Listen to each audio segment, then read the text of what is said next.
chers élèves, bonjour. Bienvenue au 40e cours. تلاميذي الأعزاء أهلا وسهلا بكم إلى الدرس الأربعين. اليوم, aujourd'hui, nous allons aborder le participe actif et le participe passif des verbes augmentés. En arabe, ism al-fa'il, participe actif, et ism al-maf'oul, participe passif, des verbes augmentés, l'af'al al-mazida. Ça veut dire des verbes de plus de 3 lettres. Ça peut être des verbes de 4 lettres, de 5 lettres, de 6 lettres. Et comme on a vu lors du précédent cours, le participe actif, c'est le nom que vous créez à partir d'un verbe et qui exprime celui qui fait l'action. Et le participe passif, c'est le nom que vous créez à partir d'un nom et qui signifie celui qui subit ou la chose qui subit l'action. Alors, en français, ça ne se passe pas toujours de la même manière. On dit par exemple, on peut prendre plusieurs exemples. Bref, on l'a vu pour, par exemple, les verbes de 3 lettres. On a vu, par exemple, celui qui enseigne, on ne peut pas dire enseigneur, vous voyez?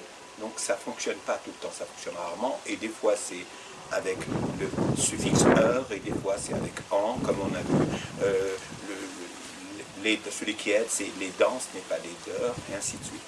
Or qu'en arabe, c'est toujours de la même manière.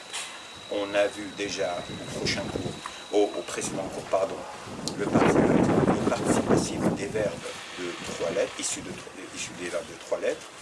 Vous pouvez revenir à notre cours, qui était, je pense, assez clair à ce niveau-là. Ce n'était pas compliqué à construire. Et aujourd'hui, on va le faire pour les verbes de plus de 3 lettres. Donc, on va prendre quelques verbes. Mais avant d'aborder ça, rappelez-vous, je vous ai donné un exercice. Je vous ai demandé de construire le participe actif et le participe passif de 4 lettres, issus de 4 verbes de 3 lettres. Alors, je vous ai donné le verbe darasa et je vous ai demandé de construire le participe actif et le participe passif. Rappelez-vous, pour le participe actif, elif après la première lettre et kasra la deuxième lettre, ça nous donne daris. Celui qui étudie, c'est un daris.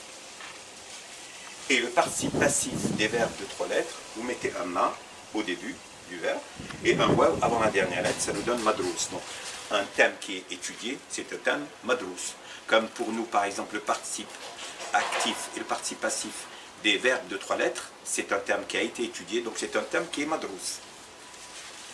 Même chose, donc, dakhala, le verbe entrer, celui qui entre, dakhil, et celui qu'on a fait entrer, d'ailleurs c'est comme ça qu'on dit un revenu, hein, dans un couple, un revenu, matroul, ma au début, et waw à la fin, avant la dernière lettre, matroul.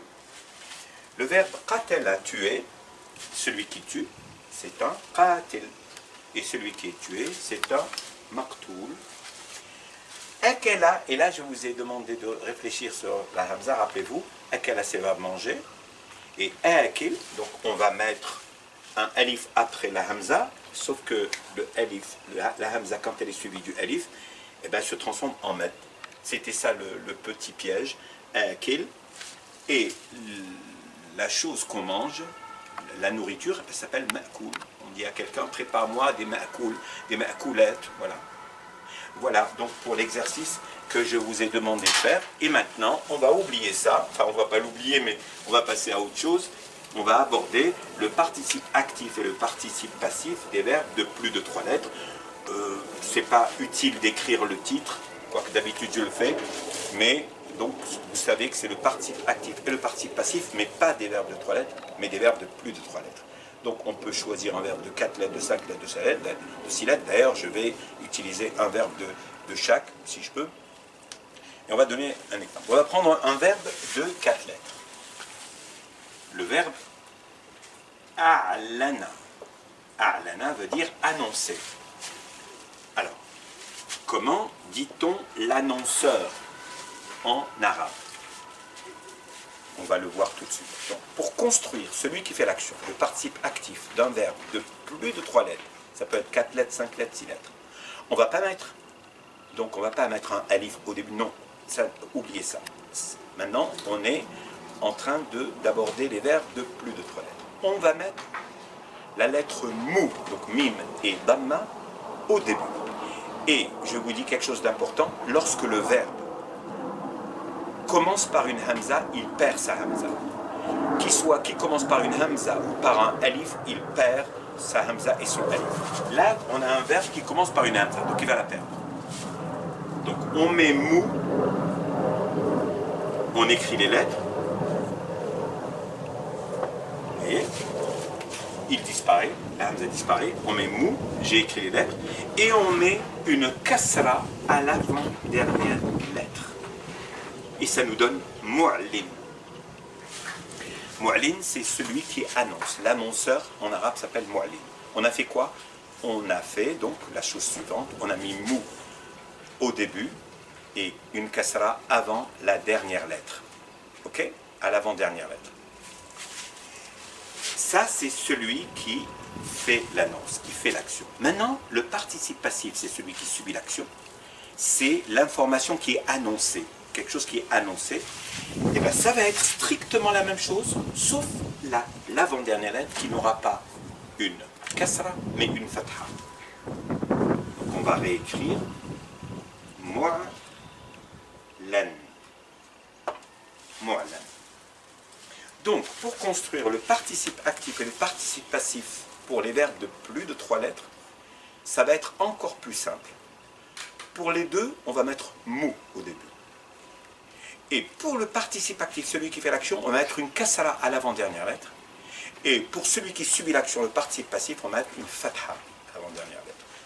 Et on va prendre un autre verbe.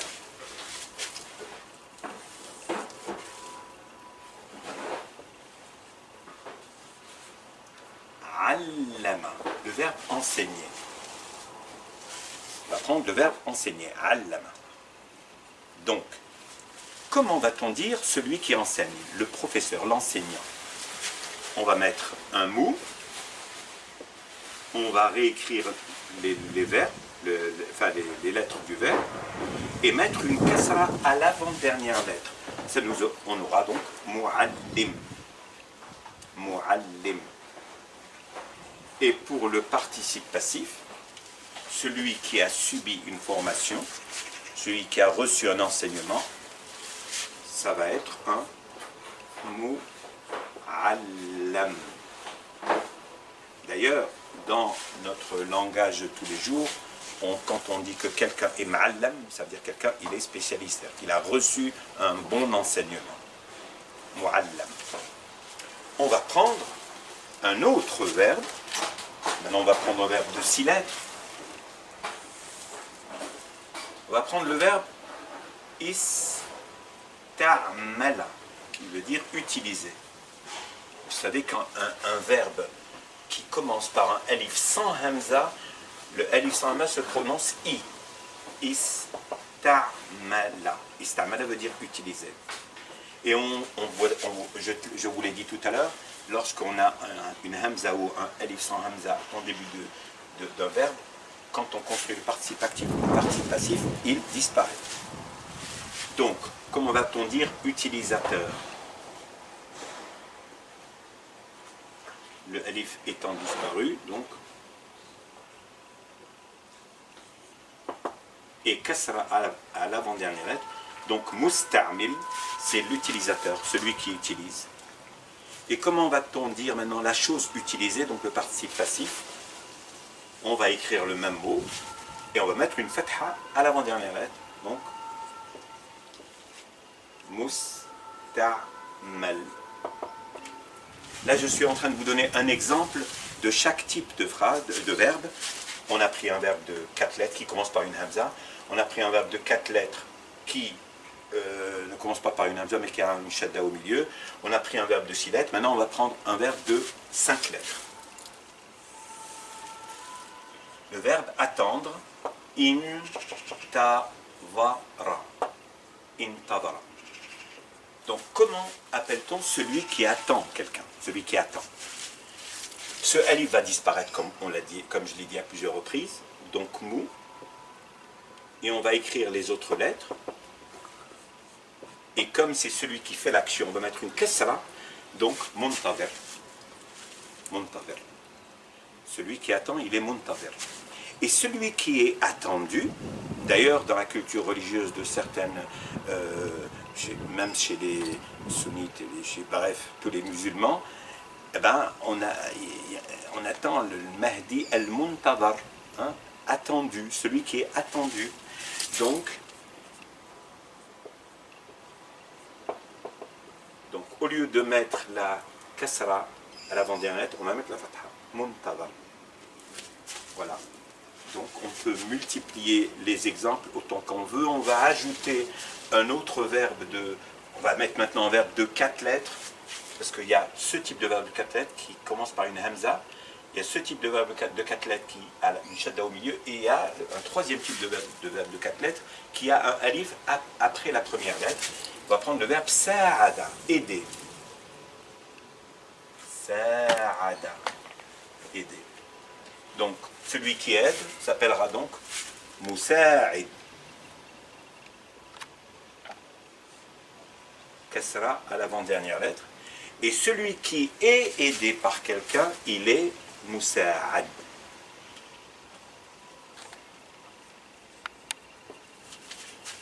Voilà en ce qui concerne le participe actif et le participe passif des verbes de 3 lettres, de 4 lettres, de 5 lettres, de 6 lettres, sachant que pour les verbes de 3 lettres, on les a déjà vus et c'est différent, on les a déjà vus lors du cours précédent. Et avant de vous quitter, je vais vous donner d'autres exemples à faire pour la prochaine fois. Et on va faire comme pour le cours précédent, je vous les donne et vous y réfléchissez et vous vérifiez la prochaine fois si vous avez fait juste ou pas. Alors, je vous donne le verbe arsala, qui veut dire envoyer. Je vous donne le verbe aqaba, ça veut dire punir. Je vous donne le verbe istama'a, ça veut dire écouter. Et je vous donne le verbe hawara, ça veut dire dialoguer. Donc vous avez 4 verbes et vous devez me donner le participe actif et le participe passif pour chacun de ces verbes. Donc je note bien que ces verbes sont des verbes de plus de 3 lettres. Donc c'est la structure qu'on a appris aujourd'hui. J'espère que ce cours a été utile pour vous. N'hésitez pas à le revisionner autant de fois que nécessaire pour tout assimiler, en espérant vous voir pour le 41e cours la prochaine fois. Et je vous souhaite une excellente fin de journée et je vous dis à très bientôt. Au revoir.